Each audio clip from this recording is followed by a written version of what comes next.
Hello everyone, this is Kanishk Jain. Alpha Plus Classes में आपका हार्दिक स्वागत है। अगर आपने चैनल को सब्सक्राइब नहीं किया है तो चैनल को सब्सक्राइब करें और बेल आइकन को प्रेस करें ताकि आप हमारे लेटेस्ट वीडियो को देख सकें। स्टार्ट करते हैं हम एक्सरसाइज 7.3 क्वेश्चन नंबर 2। क्या कहा है इसमें कि एडी एक समद्विबाहु त्रिभुज ABC का शीर्ष लंब है जिसमें AB बराबर AC है। दर्शाना क्या है, आपको सिद्ध क्या करना है कि AD रेखाखंड BC को समद्विभाजित करता है और AD कोण A को समद्विभाजित करता है। AD BC को समद्विभाजित और AD कोण A को समद्विभाजित करता है, ये आपको सिद्ध करना है। तो सबसे पहले हम त्रिभुज ABC ले लेते हैं।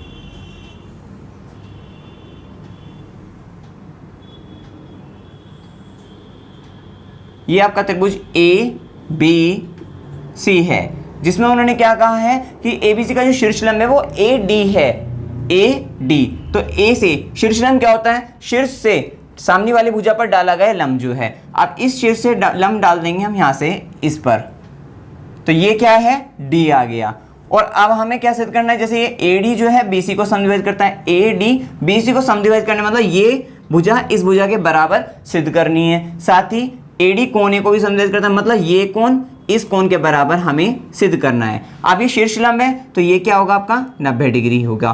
क्लियर है। सबसे पहले हम इसमें दिया है लिख लेते हैं। दिया है, देखिए दिया क्या है, AD एक समद्विबाहु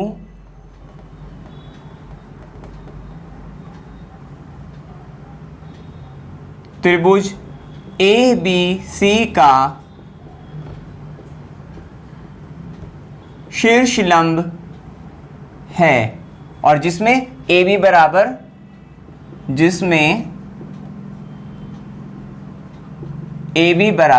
AC है। ये आपको दिया है। सिद्ध क्या करना है, सिद्ध वे दो पार्ट कर रहे हैं, मैं लिख नहीं रहा हूं उसमें, और यहां पर लिखना है आपको सिद्ध क्या करना है। फिर उसके बाद हम डायरेक्ट करते हैं प्रमाण प्रूफ जो है इसका।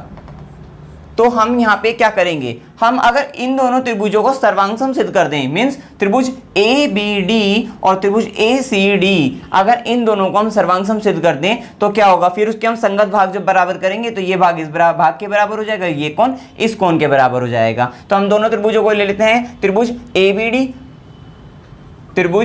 ABD व त्रिभुज ACD में। अब आप यहां पे देखिए कि यहां पे ये भुजा जो है AB बराबर AC के है, ये भुजा इस भुजा के बराबर है, और ये जो AD बराबर AD क्या हो गई, उभयनिष्ठ हो गई। साथ साथ ये जो कोण है, ये कोण इस कोण के बराबर है, और ये कोण क्या है, 90 डिग्री है। 90 डिग्री मतलब राइट एंगल। तो आप जानते हैं राइट एंगल एक आपने पर में पढ़ी है RHS वाली, ठीक है, जिसमें क्या होता है आपका, ये होगा राइट एंगल हाइपोटेनस और ये आपका साइड हो जाएगा। तो ये जो सर्वांग समता नियम है भाई, इसको हम जो है एक SAS भी होता है, एक SSS भी होता है, तो एक RHS भी होता है। तो RHS सर्वांग समता नियम बोलेंगे इसको हम। तो इसके लिए हम सबसे पहले हम RHS में R मतलब राइट एंगल होता है, तो इसको बराबर कर देते हैं। तो इन दोनों त्रिभुजों में कोण ADB बराबर है कोण ADC के, ADC, जिसमें आपको क्या कहना होगा, यहाँ पे क्या है, प्रत्येक 90 डिग्री, प्रत्येक 90 डिग्री। अब उसके बाद R तो हो गया। अगर H की बात करें, H क्या होता है, हाइपोटेनियस, जिसको हम कर्ण बोलते हैं हिंदी में। तो अब 90 डिग्री के सामने वाली भुजा कर्ण होती है, 90 डिग्री के सामने वाली भुजा ये मतलब AB, और AB किसके बराबर है, इसका भी कर्ण होगा, AB बराबर किसके, AC के है। तो ये तो हो गया आपका राइट एंगल मतलब, और ये AB बराबर हो गया AC, और ये क्या है, दिया है। और अब एक साइड ले लो, साइड क्या होगी, AD जो भुजा है वो दोनों की दोनों त्रिभुजों में उभयनिष्ठ है। तो हम कह सकते हैं AD बराबर AD, ये क्या होगी आपकी, उभयनिष्ठ।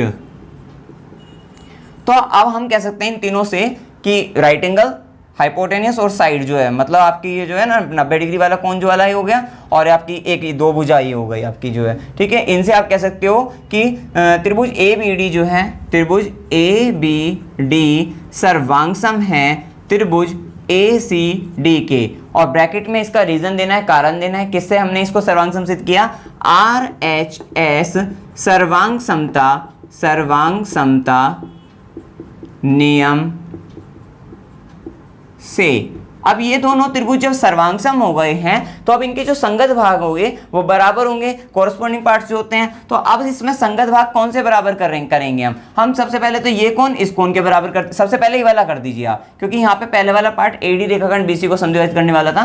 तो हम यहाँ पे क्या कर सकते हैं कि बीडी बराबर क्या कर देंगे हम सीडी के, बीडी बराबर सी और ब्रैकेट में क्या देंगे सीपी सीटी से। इसको आप समीकरण 1 कह दीजिए, क्योंकि अभी हम जब लिखेंगे ना फर्स्ट पार्ट को सिद्ध कहेंगे बीडी बराबर सीडी। और इसी तरह से कौन बीएडी बराबर होगा कौन सीएडी। और ये क्या है, ये भी सीपी सीटी से कहेंगे, सीपी सीटी से, और इसको कह देंगे समीकरण 2। और अब जो हमारा फर्स्ट पार्ट है कि एडी रेखाखंड बीसी को समद्विभाजित करता है, आप कह सकते हैं समीकरण 1 से क्या होगा, समीकरण 1 से ये बीडी बराबर सीडी, इसलिए समीकरण 1 से बीडी बराबर क्या है सीडी के है। इसलिए हम कह सकते हैं कि जो एडी रेखाखंड है ये बीसी को समान दो भागों में मतलब समद्विभाजित करता है, समद्विभाजित करता है। तो ये आपका फर्स्ट पार्ट है, उसका प्रूफ हो गया। फिर उसके बाद हमने इसका फर्स्ट पार्ट का तो हो गया, इसी तरह से सेकंड पार्ट हो गया। सेकंड पार्ट क्या है आपका, जो ये सेकंड पार्ट है वो ये है कि एडी जो है कोण ए को समद्विभाजित करता है। तो हम यहाँ पे एडी कोण ए को मतलब समीकरण 2 से ले लेंगे। तो समीकरण 2 से कोण बी ए डी बराबर है कोण सी ए डी। अतः क्या कह सकते हो आप कि एडी जो है कोण ए को समद्विभाजित करता है।